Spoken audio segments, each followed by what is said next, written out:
Southland residents are braving a blackout. More record-breaking temperatures today, and tonight thousands are sweating through the stifling heat with no power. The 10th straight day of temperatures in the triple digits, 100 or more. A summer heat wave pushing the power grid there to the limit. There are at least 50,000 residents in the Southland without power. At the peak of last summer's record-breaking heat, blackouts left thousands in LA without power. These outages crippled segments of the city's economy, with millions of dollars lost. In 1994, the Northridge earthquake created massive outages, but the Department of Water and Power responded fast and won widespread praise for helping the city to rebound from the disaster. Now, 12 years later, the DWP is stretched so thin that it cannot handle a heat wave, much less an earthquake. And the question begs to be asked: how did one of the world's richest cities, a center of technology and creative industry, find itself in such a fix? An excessive heat warning is in effect as this scorching summer weather settles in. They told us last summer when the power went out 17 times on our street that it was because the infrastructure was very old and needed to be upgraded. The infrastructure is on its last legs. It's ready to take a dump. During the day, the map of Los Angeles was still a splotch of red, denoting areas with a total of more than 20,000 customers affected by outages. Yet, as LA's frustrated Mayor Villaraigosa observed, the outages occurred despite there still being power in reserve. There's a lot more people here in LA, a lot more businesses. When we do have an event like a storm or a major disaster like an earthquake, our response times are way down. 1994 it was the first time that the whole city of LA was without power. And if that were to happen again, depending on how well the system held up, whether we would be able to get power on as soon. For instance, during the heat storm we had, all we were doing is putting up new transformers, but we weren't upgrading the system. So the next time we're going to have a lot of heat, wire might start coming down. For those familiar with today's Department of Water and Power, the system's inability to cope with the strain comes as no surprise. Management has slashed the number of line crews responsible for critical testing, maintenance, and replacement of aging equipment, decades past its life expectancy.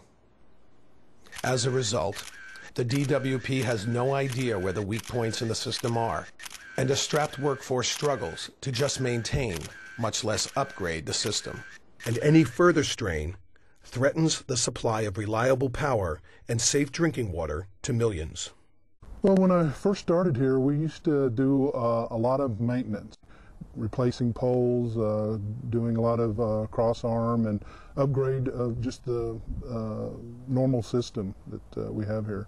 Well, you got a life expectancy of approximately 30 years. Some of these poles that I've been up have been in the ground for 60 years.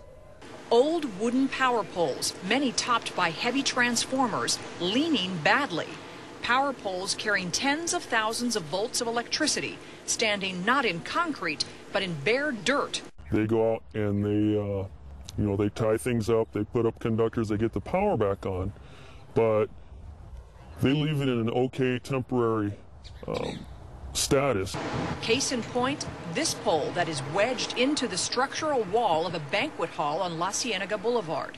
The transformers lean over the tented roof of the restaurant, and secondary power lines coming off the pole are held up feebly with small pieces of wood and nails.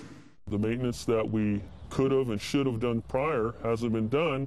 Now all the wire starts burning down, poles are falling over. The weather was very hot, and he couldn't breathe. I had just come home from the hospital that morning. It was out for the last 3 days, and nobody wanted to come and fix it. They said we were not a priority. Today it was windy, and I thought for sure we'd lose power, because every time it's really windy out, we usually lose power. We started calling right away because he had to get his treatments 4 times a day. They were working on it, and then after a while, there was no answer.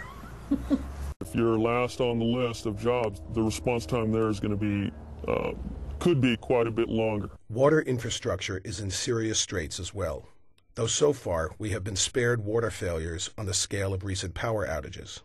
Some of our water facilities that need true upgrades aren't being attended to at all. As soon as you expose a line, you can see how bad our system is.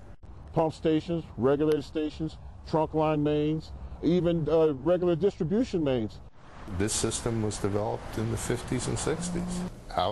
How is it going to keep up unless we start reinvesting in the workforce and the infrastructure? Faced with critical failures of equipment, the DWP should be expanding the crews who can upgrade the infrastructure. Instead, the workforce has been slashed and more than 1,500 critical positions go unfilled. The overtime comes at the expense of family and safety when they work dangerously long shifts.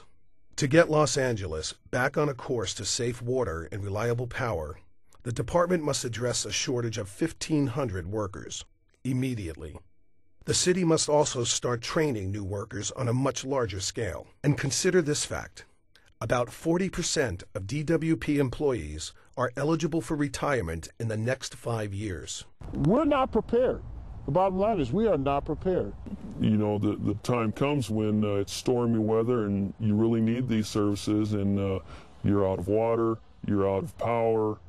Then it really sinks in, and you realize, hey, you know, maybe we should have done that maintenance. The Department of Water and Power got a grill. The City Council wanted to know, basically, do we have enough planning and resources to keep the power on during this upcoming summer? The event basically that happened last July is one event in 40 years.